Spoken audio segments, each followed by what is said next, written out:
말씀 가지고 하나님의 은혜 나누길 되기를 원합니다. 사랑하는 여러분, 역사를 주관하시는 분이 하나님이십니다. 오늘 하나님께서는 바벨론의 느부갓네살 왕을 통해서 애굽을 치실 것을 말씀하시는 것이 오늘 본문의 내용이죠. 제가 그냥 이렇게 설교를 준비하면서 이렇게 보게 될 때에 늘 어려운 마음이 있습니다. 우리말 성경이 개역개정보다는 좀 쉽죠. 근데 재미난 건 뭐냐면 우리말 성경으로 보고 개역개정으로 보고 처음에 이 성경을 딱 보고 나서 제가 느끼는 생각이 뭐냐면 이게 성경이 도대체 무슨 말을 하고 있는 거지? 이 생각이 딱 들어요.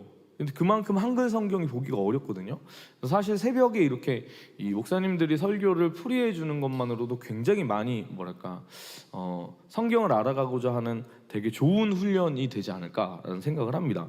오늘 본문의 14절과 15절을 한번 우리가 한 목소리로 읽어보겠습니다. 14절 15절입니다. 이집트에서 선포하고 믹돌에서 선언하라. 놉과 다바네스에서 선언하라. 내 위치를 지키고 준비하라. 이는 칼이 내 주변을 삼킬 것이기 때문이다. 왜 너희 용사들이 쓰러지겠느냐? 그들이 서지 못한 것은 여호와가 그들을 쫓아냈기 때문이다. 자, 이 본문에서 믹돌과 놉과 다바네스라는 이 세 지형은요, 애굽의 대표적인 도시이면서 유다 민족들이 거하는 거주지들이기도 했습니다. 그래서 오늘 이 말씀이 유다의 멸망에 대한 하나님께서 이야기하시는 그 메시지이지만 사실은 애굽을 향한 멸망의 메시지지만 사실은 그 땅의 유다 백성을 향해 하나님이 말씀하고 계신 것입니다. 여러분 15절에서 용사들, 왜 너희 용사들이 쓰러지겠느냐라고 이야기했을 때 이 용사들로 번역된 히브리어가 아비르라는 단어이거든요. 아비르라는 단어인데 이 단어가 두 가지의 의미가 있습니다. 첫 번째는 용감한이라는 뜻이 있고요. 이 말 그대로 하면 이제 용사들이라고 할 수 있겠죠. 두 번째 뜻이 있는데 황소라는 뜻이 있습니다. 만약에 이 단어의 뜻을 용감한이라고 이렇게 번역을 해가지고 본다면 이것은 역사 속에서 막강한 전력을 자랑했던 애굽의 군대, 그들의 용사라고 볼 수가 있습니다. 그런데 이것을 뒤에 황소라는 뜻으로 본다면 이 15절의 표현을 어떻게 볼 수 있냐면 애굽의 수호신으로 황소의 형상을 가졌던 아피스를 의미하는 것으로 볼 수가 있습니다. 그래서 우리말 성경에서는 이 본문을 왜 너희 용사들이 쓰러지겠느냐라고 번역했지만 공동 번역에서는 이렇게 번역합니다. 너희의 힘센 황소신 아피스가 어떻게 도망하게 되었느냐라고 번역을 한 것이죠. 그리고 표준 세 번역에서도 이와 비슷하게 이 아비르라는 단어를 황소로 번역합니다. 이 15절은 그래서 애굽이 의지하는 것, 즉 그들이 확신하고 있는 강력한 군대나 그들이 믿고 있는 신들이 이 전쟁 가운데 아무런 도움이 되지 못할 것에 대해서 하나님께서 이야기해 주시는 것입니다. 바벨론 왕 느부갓네살이 그만큼 대단하기 때문에 바벨론의 군대가 이들보다 훨씬 더 엄청나기 때문에 하나님께서 지금 이 이야기를 하시는 것이 아닙니다. 왜냐? 애굽의 패배는 바로 하나님이 그들을 쫓아내셨기 때문에 일어나는 일이라는 것이죠. 하나님께서 이 일을 행하시기 때문에 그들이 멸망하게 된다는 것입니다. 사랑하는 여러분, 우리의 삶의 하나님은 눈에 잘 보이지 않으시는 것 같을 때가 있습니다. 우리는 하나님보다는 눈에 보이는 것에 더 이렇게 민감하게 반응하고 휩쓸려 갈 수가 있는 것이죠. 그래서 우리 역시도 유다 백성들이 애굽을 의지했던 것처럼 세상을 의지할 수가 있습니다. 돈을 의지할 수가 있고요, 사람을 의지할 수가 있는 것이죠. 하지만 여러분, 여기에서 믿음으로 사는 사람들이 있습니다. 영적인 고수들이 있는 것인데 이 고수들은 눈에 보이는 이 상황을 넘어서 이 모든 것을 주관하시는 하나님을 바라보는 사람들입니다. 여러분, 우리도 그 하나님을 바라보아야 하는 줄 믿습니다. 우리 인생에 우리가 살아가다가 보면 보기에 좋아 보이는 것들, 의지할 만한 것들이 자꾸만 보이고 그것들을 알게 되는 것이죠. 돈은 가장 대표적인 우리가 그렇게 볼 수 있는 것들 중에 하나입니다. 사람을 의지하는 것 역시도 어려움 가운데 빠지는 사람이 있다면 누구나 다 사람을 의지하는 것을 선택하게 되는 것이죠. 그런데 여러분, 어려운 상황 속에서 돈과 사람들이 거대해 보일 수는 있겠지만, 의지할 만하다고 판단될 수 있겠지만 그 돈과 사람이라는 것은 영원하지가 않은 것이죠. 하나님이 한번 휩쓸어 가시면 여러분, 그것들은 단번에 바로 사라지게 될 수 있는 것들입니다. 그래서 이제 그 내가 매일 기쁘게 새롭게 하소서 이런 프로그램들에 나와서 이렇게 간증하시는 분들의 간증을 이렇게 들어보거나 심지어 이제 목사님들의 간증을 들어보다 보면은 그런 이야기가 많습니다. 제가 예전에는 소시적이 굉장히 잘 나갔었습니다. 돈도 많고 따르는 사람도 많고 엄청났었는데 하나님이 한번 치시니까 그냥 다 무너지고 그래서 하나님께 돌아왔습니다. 이렇게 이야기하는 간증들을 많이 볼 수가 있는 것이죠. 사랑하는 여러분, 그래서 우리는 하나님이 아닌 다른 것을 의지하면 안 되는 줄로 믿습니다. 그것들은 의지할 만하게 보이는 그것들은 사실은 하나님이 아니기 때문이죠. 여러분, 애굽은 영원히 강성할 것처럼 보였습니다. 가장 든든한 나라 중에 하나였죠. 역사상 애굽은 무너지고 연약했던 적이 단 한 번도 없기 때문입니다. 그런데 그 애굽도 하나님의 손 안에서는 어쩔 수 없이 흔들리게 되는 것입니다. 오늘 본문은요 44장 30절 예레미야 44장 30절에서 예레미야를 통해서 하나님께서 유다의 그 거주민들에게 예언하신 내용이 실현되는 것이기도 합니다. 이 내용이 비슷한 맥락의 예언이에요. 애굽의 바로인 호브라를 대적들의 손에 하나님이 넘기신다라고 하신 것이죠. 여러분, 하나님이 역사의 주관자이시고 내 삶의 주관자이십니다. 하나님께서 흔드시면 그 인생 가운데 버틸 자가 없는 것이죠. 그래서 하나님께서 그 인생 흔드실 때에 그래도 깨달아서 돌아오면 하나님께서는 그 인생 붙잡아 주시는 겁니다. 그런데 하나님이 흔드시는데도 정신 못 차리고 그걸 잘 모르면 하나님께서는 어떻게 행하시냐면 내가 의지하고 하나님보다 더 바라보고 있는 그것들을 무너뜨리시는 겁니다. 여러분, 이것을 꼭 기억해야 하는데요, 하나님께서는 하나님이 아닌 내가 의지하는 다른 것들, 내가 안정감을 두는 다른 우상들이 있다면 반드시 꺾어버리십니다. 오늘 보면 17절과 18절입니다. 그곳에서 그들이 외칠 것이다. 이집트 왕 바로는 허풍선일 뿐이다. 그는 정해진 때를 놓쳤다. 그의 이름이 만군의 여호와 되시는 왕의 말씀이다. 나의 삶을 두고 맹세한다. 산들 가운데서 답을 갖고 바다 곁에 갈멜 같은 사람이 나올 것이다. 여러분, 하나님이 아닌 다른 것을 의지하면 하나님께서는 그 다른 것의 실체를 알도록 무너뜨리십니다.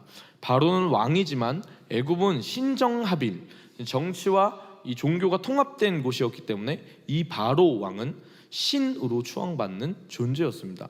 근데 오늘 지금 17절에 보면은 이 바로가 허풍선이라 취급받을 것이다 라고 주님 말씀하시는 것이죠.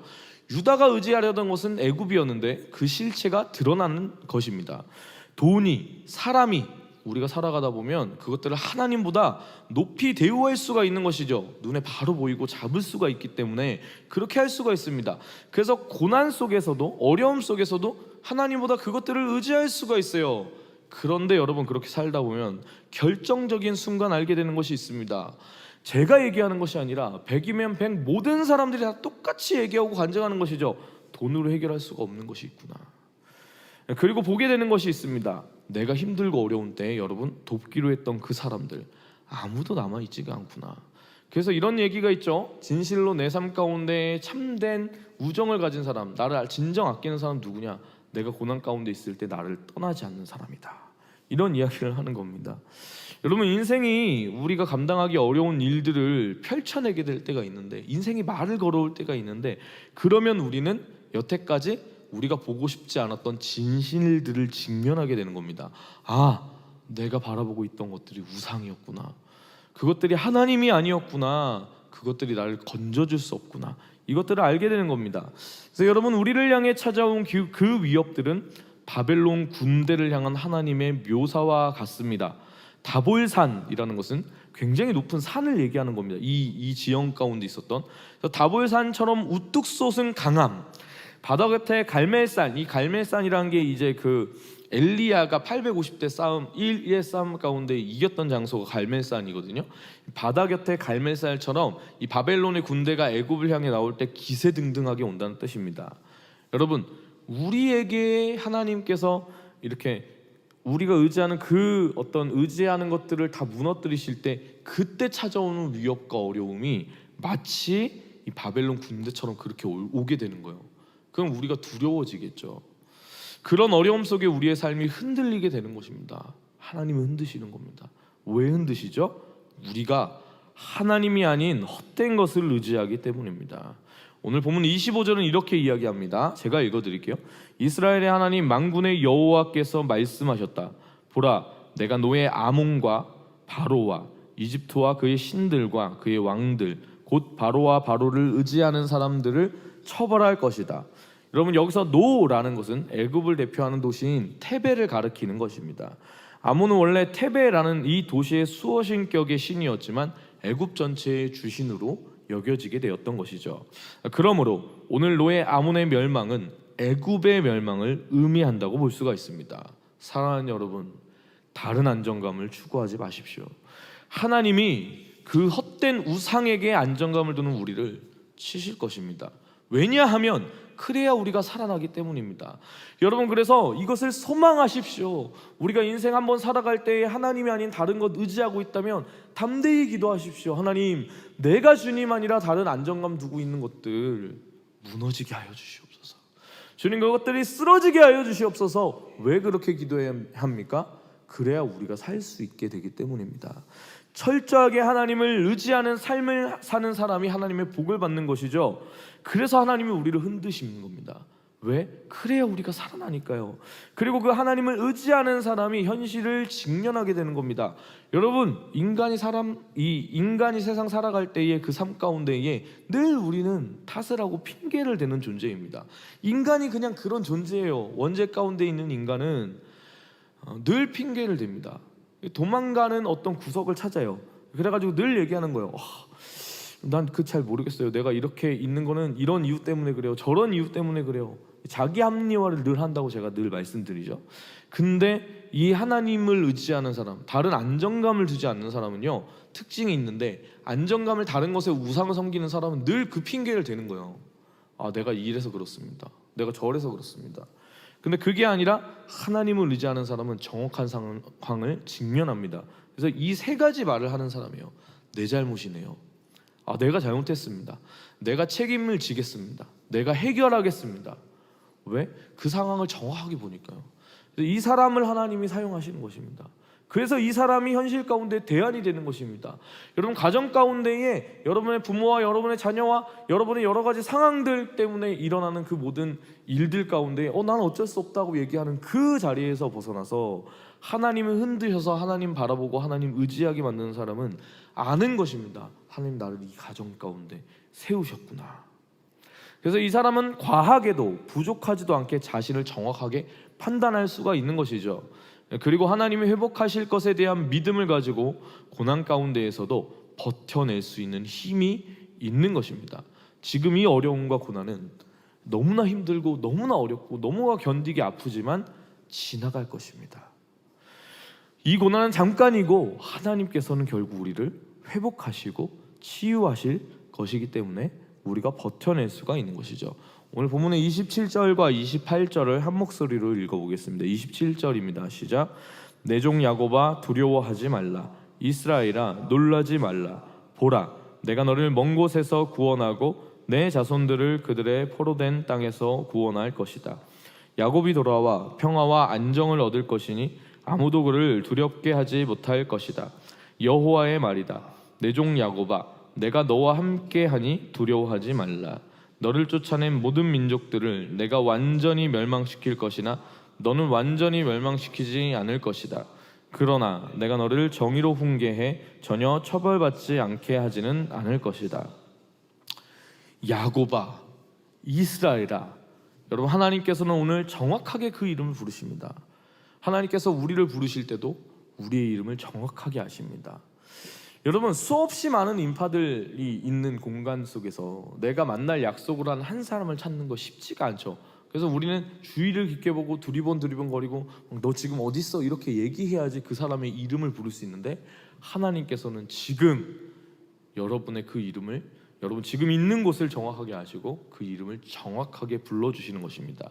이름을 부르신다는 것은 무엇이냐면요, 내 정체성, 내가 누구인지를 하나님께서 아시는 것이죠. 하나님께서는 정확하게 그 자신의 자녀들을 찾아내시는 분이십니다. 그리고 약속해 주십니다.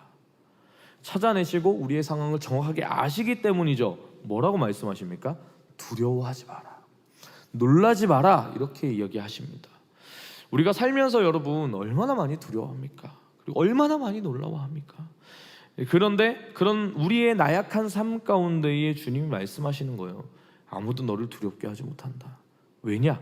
내가 너와 함께 할 것이기 때문이다. 할렐루야. 여러분, 우리가 그 하나님께서 우리의 삶을 흔드실 때 그 하나님을 붙잡으면 결국 주님께서 우리를 이렇게 붙들어 주십니다. 하나님께서 우리를 회복시켜 주십니다. 그리고 우리를 두렵게 하고 놀라게 하는 것들을 해결해 주시는 분이십니다. 오늘 애굽이 무너지나 하나님께서는 이스라엘을 회복해 하신다 약속하시는 것이죠. 역사를 통틀어 거의 모든 시기에 최강대국의 자리를 유지했던 애굽, 그 애굽의 멸망은 하나님께로 돌아오라는 유다 백성을 향한 하나님의 사인인 것입니다.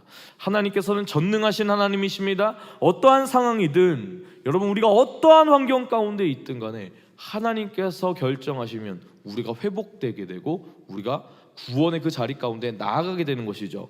오늘 상황을 보면 이 어려운 상황 속에서도 하나님께서는 이스라엘 회복하고 구원하시는 그 부분에 있어서 약속하시는 부분에 아무 거리낌이 없으십니다. 왜냐하면 그 능력이 하나님께 있기 때문이죠. 애굽이 아닙니다. 바벨론이 아닙니다. 유다 백성을 건지시고 구원하시는 분은 오직 하나님이신 줄 믿습니다. 그 전능하신 하나님께서 우리의 삶을 붙들어 주신다는 것입니다. 그래서 그 하나님이 우리를 구원하신다는 것입니다. 오직 하나님만이 그 일을 우리의 삶 가운데 행하시는 분이시라는 것입니다. 그런데 여러분, 우리가 꼭 기억해야 할 것이 한 가지 있는데요. 하나님께서는 우리를 구원하시고 우리를 건져주실 것이지만 그 모든 상황 속에서 우리가 해야 할 일들도 있다는 것을 기억해야 합니다. 우리가 하나님께 돌이켜야 한다는 것이죠. 여러분, 지금 애굽을 왜 하나님께서 무너뜨리십니까? 헛된 것 의지하지 않게 하려고 그렇게 하시는 거예요. 유다 백성을, 그 하나님의 자녀, 하나님의 그 백성을 사랑하시기 때문에 그 나라를 치시는 겁니다. 여러분, 우리 가운데에서 하나님 지금 그렇게 말씀하시는 거예요. 하나님이 아닌 다른 것 의지하지 마라. 그래서 주님이 우리 가운데 말씀하시고 흔드시는 것입니다. 우리를 구원하시겠지만 그 가운데 우리가 해야 될 것, 하나님이 우리를 살려주셨을 때 다른 것 두려워하고 다른 것에 놀라는 것이 아니라 하나님을 두려워해서 하나님을 경외하는 자리, 하나님의 그 놀라우심을 찬양하는 자리 가운데 우리가 나아가야 하는 것이죠. 사랑하는 여러분, 오늘 여러분에게 애굽은 무엇입니까? 부모가 자녀를 사랑하면 그 자녀가 어두움 가운데에 그 길 걸어가는 거 가만두지 않지 않겠습니까? 하나님이 아닌 다른 것을 의지하면 하나님께서는 우리를 너무나 사랑하셔서 그 안타까운 마음으로 명확하게 우리가 가야 할 길을 알려주십니다. 너희가 그 잘못된 길로 가면 안 된다라고 말씀하시는 것이죠. 너 그거 의지하지 마. 그러면 안 돼. 너는 나를 의지해야 돼. 그렇게 말씀하시는 것입니다. 그 하나님을 알게 되면 여러분, 우리가 겸손하게 우리의 삶의 걸음 가게 됩니다. 겸손하다는 것은 무엇이냐면요, 힘든 상황이 있을 때 내 힘대로 고집 부리는 것이 아니라 하나님 의지하는 그 기도의 자리 가운데 나오게 된다는 거예요. 여러분, 그래서 겸손한 사람은, 하나님 의지하는 사람은 어떻게 하냐면요, 기도해 주세요. 목사님 기도해 주세요. 내가 지금 이런 어려움이 있어요. 형제님 자매님 기도해 주세요. 이렇게 기도 부탁을 할 수 있는 사람. 힘든 그 부분들이 있을 때 여러분, 그 맥시멈의 고통이 임하기 전까지 그 전에 이 새벽 제단 가운데 나와서 무릎 꿇고 기도하는 그 사람이 겸손한 사람입니다. 내가 다른 사람들 앞에 있을 때 괜찮은 척하는 모습을 보이는 것이 아니고 마음이 무너지도록 하나님을 붙잡는 사람이 겸손한 사람인 줄 믿습니다. 그러면 어떻게 되냐면요, 이 하루하루 살아갈 때 아침도 저녁까지 주님 붙들고 예수님과 동행하게 됩니다. 왜냐하면 내 힘으로 살 수가 없으니까요. 여러분, 우리 주님, 살아계신 그 예수 그리스도, 우리를 위해 생명을 주신, 우리를 붙잡아 주시는 그 주님과 동행하는 그런 복된 한 날, 그런 일주일 되시길 소망합니다.